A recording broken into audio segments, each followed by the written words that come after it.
Hola, bienvenidos a Tiempo Activo. Hoy vamos a hablar del sistema de salud y cómo atiende a las personas mayores. En distintas situaciones lo vamos a hablar. En primer lugar, vamos a estar dialogando con el doctor Marcos Gómez Sancho, un reconocido profesor, doctor, que ha recorrido España y también este continente, difundiendo lo que hace la medicina paliativa, los cuidados paliativos en atención a personas en etapa terminal de alguna enfermedad. Y nos da algunas claves de cómo los familiares o de cómo las personas que están cerca de un enfermo en estas situaciones podemos ayudarlo y ayudarnos también a pasarlo lo mejor posible. Gómez Sancho, usted es recurrente cuando habla de morir con dignidad o morir en paz. ¿Qué se puede entender cuando habla de esta manera, con este término, cuando nos referimos a la muerte? Pues yo creo que eso, a cada uno que se lo preguntemos, él mismo va a decir: ¿a usted cómo le gustaría morirse? Y va a decir: sin sufrir, sin dolor, con mi gente querida al lado, a poder ser en mi casa y haciendo de ello una experiencia positiva hasta el final. Bueno, pues de eso se trata. Los enfermos generalmente van a querer lo mismo que quisiéramos cualquiera de nosotros al final de nuestra vida. Como por ejemplo, pues morir sin estar abandonado por el sistema de salud, es decir, que alguien se ocupe de ellos, profesionales bien formados, bien capacitados en cuidados paliativos, que le controlen el dolor y el resto de los síntomas, que se ocupen también de los familiares, que muchas veces lo pasan peor que el propio enfermo. Y el sufrimiento del enfermo muchas veces viene condicionado de ver a sus seres queridos que están sufriendo por él, porque está a punto de morir, ¿no? Por lo tanto, tenemos que ocuparnos del enfermo, pero también de los familiares, incluso de los familiares después de morir el paciente, en un programa de asistencia continuada del duelo, porque hay muchas personas que tienen dificultades para elaborar su duelo y hay que ayudarles, ¿no? A poder ser, pues morir en casa, si las circunstancias lo permiten, e incluso pues viendo que de alguna manera también su experiencia está siendo enriquecedora para otras personas, incluidos los profesionales. Nosotros también aprendemos mucho de los enfermos, nos enseñan mucho, nos ayudan a reorganizar nuestros valores, escalarlos de otra manera. Y bueno, pues yo creo que es algo que todo el mundo entiende muy bien, que puede ser morir en paz, morir tranquilo, sin dolor, en casa, con tu gente. En esta sociedad, hablar de la muerte ya es algo que a uno a veces le produce a veces un escozor, ¿no? Y las personas mayores, si bien no muchas o no todas están enfermas, hay muchas, este es un país que tiene, como en el caso de España, muchísimas personas con más de 60 y 65 años, ellos a veces plantean el tema, ¿no? Sin estar enfermos. ¿Cómo ayudarlos a tratar de la mejor manera este tema para irse preparando también la familia, ¿no? A que se pueda hablar sin pudor de esto, ¿no? Del final de los días. Claro, generalmente no hay que hacer grandes esfuerzos, porque si nos dirigimos en una discoteca que haya 200 personas de 24 años, de 20 a 25 años, y los sentamos y les vamos a contar algo de esto, nos van a mirar con cara muy rara, porque es gente que no ha pensado jamás en la posibilidad de morir. Si les pilla tan lejos, estadísticamente hablando, y para la mayoría de ellos, que les oyes, les hablas de esto y les entra por un oído y sale por otro, ¿no? A medida que nos vamos haciendo más mayores, pues vamos viviendo esa posibilidad más cercana. Y entonces ya es más fácil sentarse con ellos y hablar de ello, porque es algo que ya ellos piensan con una cierta frecuencia, más a medida que se acerca el final, ¿no? Y es bueno escucharles y es bueno ayudarles y decirles que bueno, que quedarán los años que sean, pero que tienen que seguir viviendo de la mejor manera posible hasta el último momento, que todavía pueden vivir muchos años, ¿no? Hay gente ahora que vive hasta los 80 o 90 o 90 y muchos años, ¿no? Por lo tanto, hay que estimularles a que sigan con la mayor actividad posible, que si tienen algo que les preocupe especialmente relacionada con su futura y más o menos próxima o lejana muerte, pues que lo comenten con algún profesional, con su médico, por ejemplo, que con toda seguridad le ayudará a elaborar mejor esa idea, ¿no? Pero transmitirle la mayor paz posible y la seguridad de que cuando se ponga enfermo, por última vez, digamos, pues que no va a estar solo, que va a haber alguien que le va a atender y alguien, algún profesional de la salud bien preparado y que va a estar con sus familiares y que se va a hacer lo posible para que pueda estar en su casa. Esto es lo que tendríamos que hacer con estas personas mayores. Usted mencionó que la mayoría, es decir, 2 de cada 3 personas que llegan al último momento, a veces no saben que se están por morir o no saben que están próximas a este momento. ¿Cómo manejar la información hacia el paciente? ¿Cómo manejar la información los familiares cuando saben que quizás el fin es muy próximo y no se lo dan a conocer? ¿Cuál es la mejor manera? ¿Hay una mejor manera? La mejor manera es que los enfermos sepan lo que está sucediendo, por varios motivos. Primero, porque hay una ley que nos obliga a hacerlo, que eso muchas veces se nos olvida. Por ejemplo, en España hay una ley, la ley del año 2002, en lo que dice claramente que el enfermo tiene derecho a conocer su diagnóstico, su pronóstico y sus posibilidades de tratamiento.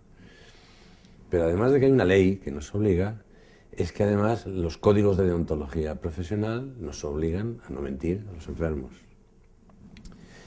Y en tercer lugar, porque tenemos experiencia suficiente para garantizar que las cosas van mucho mejor cuando el enfermo sabe lo que está pasando que cuando se le oculta. Porque cuando yo decía que hay 2 de cada 3 enfermos todavía en España que no se les dice su diagnóstico y pronóstico, no quiere decir que no lo sepan. Porque los enfermos están enfermos pero no están locos, ni se han vuelto subnormales de repente. Y no pueden hacer oídos sordos a las silenciosas señales de alarma que le envía su propio cuerpo, ¿no? Por lo tanto, el hecho de que no se lo digamos no quiere decir que no lo sepan. Pero cuando ellos lo saben y no se lo hemos dicho, y se organiza ese pacto del silencio, entonces lo que pasa es que el enfermo está incomunicado. No puede hablar de nada, de lo que más le importa, que es su muerte próxima, porque sus cercanos han establecido esta conspiración o este pacto del silencio. Y entonces, ¿qué es lo que podemos hacer? Porque podemos decirle a la familia que nuestra obligación es con el enfermo, no con ellos. Y que tengo la obligación de decírselo, ¿no? Pero está demostrado que es malo que nos enfrentemos con los familiares. A los familiares les necesitamos como aliados y no como enemigos. Por lo tanto, todo lo que tenemos que hacer es trabajar con ellos y decirles lo que sabemos. Y sabemos que las cosas van mejor cuando el enfermo es consciente de su situación, sabe lo que está pasando y no hay esa conspiración de silencio con sus familiares que establece una barrera que les mantiene absolutamente incomunicados. ¿No se deprime más por saber que puede morir enseguida? A lo mejor se deprime, una reacción inicial, muy humana, sería la de tristeza, pena y tal. Pero cuando se hacen las actividades pertinentes de soporte, de apoyo y seguimiento, pues generalmente hay un reflote y todo va mejor desde ese momento. Se comunica mejor con sus seres queridos y vive más plenamente el tiempo que le quede, que no cuando se ha establecido esa conspiración del silencio en la que la gente hace como si no se enterase de lo que está pasando, ¿no? Porque además el enfermo termina por descubrirlo. Y cuando lo descubre y se da cuenta que quien más le importa en el mundo, que es sus seres queridos y su médico, llevan unas cuantas semanas engañándole, eso debe producir una amargura tan tremenda que hace, eso sí que debe ser deprimente, ver que te han estado mintiendo tu médico y tus seres queridos, ¿no? Tu familia. Por lo tanto, y como esto lo sabemos, pues salvo excepciones, porque hay enfermos que no quieren saber. Pero eso es la excepción, no es la norma. Por lo general la gente quiere saber lo que está pasando. O bien cuando el médico tiene datos suficientes para pensar que si comunica el diagnóstico le va a hacer más daño que beneficio. Por ejemplo, si tiene antecedentes psiquiátricos, si está tomando antidepresivos, si ha tenido una depresión reciente, si en otras ocasiones de su vida, ante una situación tan estresante, ha reaccionado de manera desproporcionada. Pues entonces todo esto hará que seamos más cautos a la hora de transmitirle la información. Pero estas son las 2 excepciones, que además las contempla también la ley. Lo demás, la inmensa mayoría de las personas, pues por lo general queremos saber lo que está pasando. Porque es que además lo vamos a terminar por averiguar. Cada vez más cansados, cada vez más delgados, cada vez dolor más grande, cada vez analgésicos más potentes, cada vez nos podemos levantar menos de la cama. Pues ¿cómo no nos vamos a dar cuenta de que las cosas están yendo mal? Y si alrededor tienes un médico que te engaña y una esposa que te dice que tienes que tomarte las medicinas y comer mucho para ponerte bueno cuanto antes, pues esto el enfermo debe de vivirlo con una amargura pues muy grande. Claro, usted ha visto morir muchas personas, ¿no? Las ha acompañado. ¿Hay alguna regla, algo que se repite en todas las personas mayores que le toca vivir, bueno, esta última fase de su vida en un estado de enfermedad?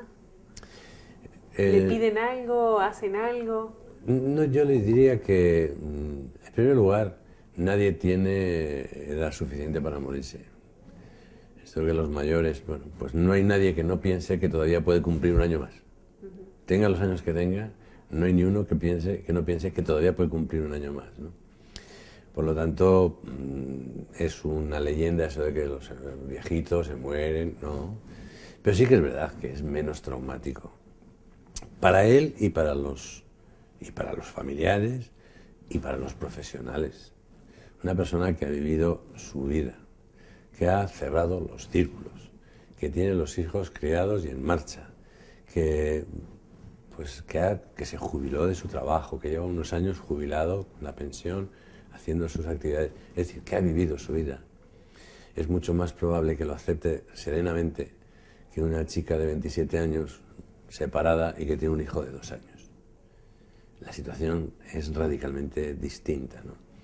Por lo tanto, con las personas mayores generalmente el impacto es menor, tanto en ellos, porque ellos es más fácil llegar a asumir que, bueno, a nadie nos gusta morirnos, no siendo alguien que tenga la idea de que más allá hay una vida todavía mejor y demás, que eso ya depende de las creencias de cada uno. Por lo general la gente está muy a gusto en la vida, es muy dura muchas veces, pero es hermosa, es bella. Y también es duro morirse para las personas mayores, ¿no? Pero generalmente mucho menos que para las personas más jóvenes o los niños, por ejemplo. ¿Cómo hay que acompañar a una persona cuando está llegando al final? ¿Cómo tiene que estar? Pues sentir calor alrededor, tener la presencia confortante de sus referentes, su esposa si la tiene, hijos, nietos, pues tenerles cerca, a poder ser que esté en su casa. Por eso a todas las personas mayores les cuesta mucho más trabajo adaptarse a otro medio. Ir a una habitación de un hospital, bueno, hay enfermos mayores que se desorientan definitivamente. Les ponemos fotos familiares para que les recuerde, pero si no muchos se demencian o hacen demencias o se empeoran demencias cuando están en un entorno desconocido, ¿no? Por eso siempre, pero en el caso de los ancianos es más importante procurar mantenerles en su casa, donde ellos están perfectamente orientados con sus cosas, con su entorno y con sus personas allegadas. Y todo el cariño y el amor del mundo que se le pueda dar, todo es poco. Pues Sancho, muchas gracias, un placer. Muchas gracias a ustedes, encantado. Hasta allí entonces teníamos al doctor Marcos Gómez Sancho. Ahora en el segundo bloque va a venir el presidente de la Sociedad de Geriatría y Gerontología del Uruguay, Fernando Bota, para seguir ampliando en otras dimensiones del sistema de salud. Ya venimos.